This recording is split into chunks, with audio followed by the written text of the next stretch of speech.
Ever wondered what pharmaceutical emulsions are and how they are prepared? Well, you're in for a treat. Imagine two liquids that don't usually mix, like oil and water. Now imagine them dispersed together in a stable form. That's essentially what an emulsion is. In the field of pharmacy, emulsions serve as a crucial dosage form.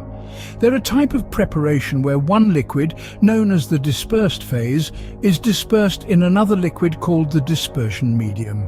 These two liquids are usually immiscible, which means they don't mix on their own. The beauty of emulsions lies in their versatility. They can be used to deliver a variety of drugs, providing a smooth and consistent dose. From creams and lotions to certain types of injections, emulsions are a cornerstone of pharmaceutical formulation. Stay tuned as we dive deeper into the fascinating world of pharmaceutical emulsions. Pharmaceutical emulsions can be classified into different types. That's right, just like most things in science, emulsions aren't one size fits all. They come in various forms, each with their own unique characteristics and applications. Today we'll delve into the two main types of emulsions: oil in water, often abbreviated as OW, and water in oil, or WO. Let's start with oil in water emulsions. As the name suggests, these are emulsions where oil droplets are dispersed in a continuous water phase. Picture tiny droplets of oil suspended in a vast sea of water. This is the most common type of emulsion in the pharmaceutical world. Why, you might ask? Well, our bodies are largely made up of water, so it's easier for us to absorb and metabolize substances that are dispersed in a water phase. Think of lotions and creams. They're typically oil in water emulsions. Now let's switch gears and talk about water in oil emulsions. This is the reverse of what we just discussed. Here, water droplets are dispersed in a continuous oil phase. Imagine tiny droplets of water floating in a sea of oil.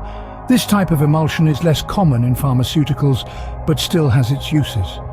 For instance, water in oil emulsions are often used in products that need to provide a protective, oily layer on the skin, like some ointments and moisturizers. So how do we determine whether an emulsion is oil in water or water in oil? It all comes down to the dispersion medium. In simple terms, the dispersion medium is the substance in which the droplets are suspended. If the oil is the dispersion medium, we have a water in oil emulsion. Conversely, if water is the dispersion medium, it's an oil in water emulsion. Understanding the types of emulsions is the first step towards mastering their preparation. And trust me, there's a lot more to learn about these fascinating mixtures. But for now, let's keep things simple and start with the basics. After all, every great journey begins with a single step. And in the world of pharmaceutical emulsions, understanding their types is that first crucial step. Emulsions do not just form spontaneously, they need to be prepared. In the world of pharmaceuticals, preparing an emulsion is a task that requires precision and understanding. So let's dive right in and discover the general method of preparing emulsions. At the heart of any emulsion, you'll find two immiscible liquids. That's right, two liquids that would not ordinarily mix are coerced into cohabitation in an emulsion. But how, you might ask? This is where our trusty friend, the emulsifying agent, comes into play. Emulsifying agents, or emulsifiers, act like mediators between the two reluctant liquids. They are surface-active substances that reduce the surface tension between the liquids, allowing them to mix and form a stable emulsion.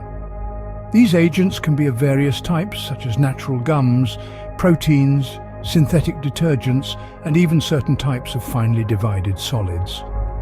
Now that we know our key players, let's discuss the process. Firstly, the two immiscible liquids are combined. One of these liquids is dispersed in the form of small droplets in the other. This dispersed liquid is called the dispersed phase, while the other is called the dispersion medium. The next step is the introduction of the emulsifying agent. This agent is added to the mix, and the concoction is agitated. The agitation breaks down the dispersed phase into tiny droplets and distributes them evenly throughout the dispersion medium. This process is called homogenization. The role of the emulsifying agent doesn't end here. Post-homogenization, this agent forms a protective layer around the dispersed droplets, preventing them from coalescing or merging back together. This crucial step ensures the stability of the emulsion. But remember, the stability of an emulsion is not just about the right ingredients. Factors like temperature, pH, and the order in which ingredients are added can also impact the final product. With the right technique, preparing an emulsion can be a straightforward process. So, whether you're a seasoned pharmacist or a curious enthusiast, understanding the preparation of pharmaceutical emulsions can offer a fascinating insight into the world of drug formulation. Once an emulsion is prepared, how do we identify it?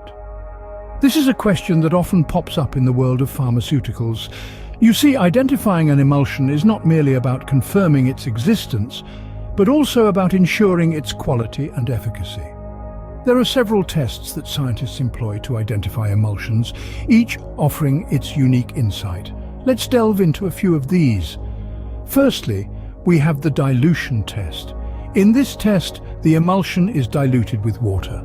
If it's a water in oil emulsion, the mixture will remain consistent as the water droplets dispersed in oil won't be affected by the addition of more water.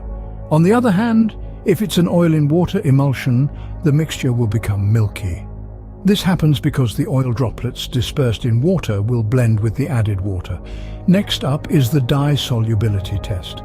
A water-soluble dye will color an oil in water emulsion, while an oil-soluble dye will color a water in oil emulsion.